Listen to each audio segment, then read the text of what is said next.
Hi friends, வாங்க நம்ம சேமியா செய்யலாம். கடாயை வச்சு எண்ணெய் ஊற்றிட்டேன். கடுகு உளுந்து போட்டுக்கலாம். கடலைப்பருப்பு உளுத்தம்பருப்பு போட்டுக்கலாம். ப்ரௌன் கலரில் வரட்டும் ஃப்ரெண்ட்ஸ். மாலினி பேசுகிறத நல்லா கேளு, தப்பாக பேசிட்டேன்னா சொல்லு. வெங்காயம் கருவேப்பிலை போட்டிருக்கேன், அதை வதக்கி எடுத்துக்கலாம். மாலினி ரொம்ப தேங்க்யூ, சேனல் டெய்லி பார்க்குறேன், நன்றி மாலினி. ஃப்ரை பண்ணிக்கலாம் ஃப்ரெண்ட்ஸ். நல்லா பொடியாக கட் பண்ணி இஞ்சி போட்டுக்கலாம். பச்சை மிளகாய் போட்டுக்கலாம். நமக்கு எவ்வளோ காரம் வேணுமோ அவ்வளோ காரத்துக்கு போட்டுக்கலாம் ஃப்ரெண்ட்ஸ். நம்ம சேனல் சப்போர்ட் பண்ணுற எல்லாருக்குமே ரொம்ப நன்றி.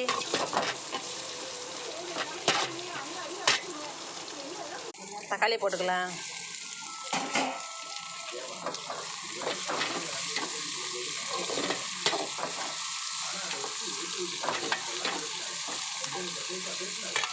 கல்லுப்பு போட்டுக்கலாம்.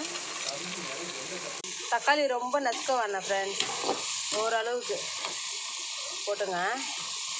இப்போ தண்ணி ஊற்றிக்கலாம். 2 சொம்பு தண்ணி ஊற்றிக்கலாம்.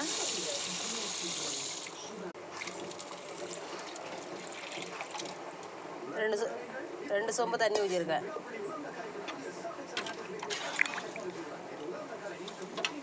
மூடிட்டேன். கொதி வரட்டும். கொதி வந்த பிறகு நம்ம சேமியா போட்டுக்கலாம். பாருங்கள் ஃப்ரெண்ட்ஸ், நல்லா கொதிக்குது. சேமியா போட்டுக்கலாம். சேமியா போட்டுக்கிறேன்.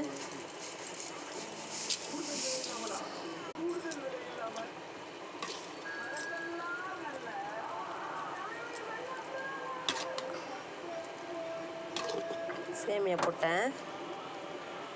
சேமியா முங்குற அளவுக்கு தண்ணி வச்சுங்க.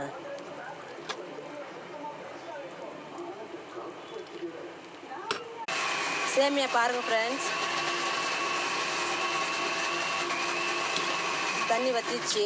இன்னும் கொஞ்சம் வற்றினா நம்ம என்ன பண்ணலாம், சிம்மில் வச்சுக்கலாம். இப்போ 1 ஸ்பூன் கரம் மசாலா போட்டுக்கலாம்.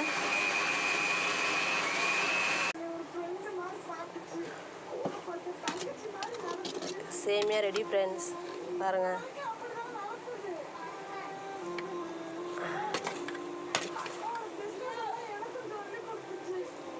தண்ணி நல்லா வற்றிச்சுன்னா சிம்மில் வச்சுங்க.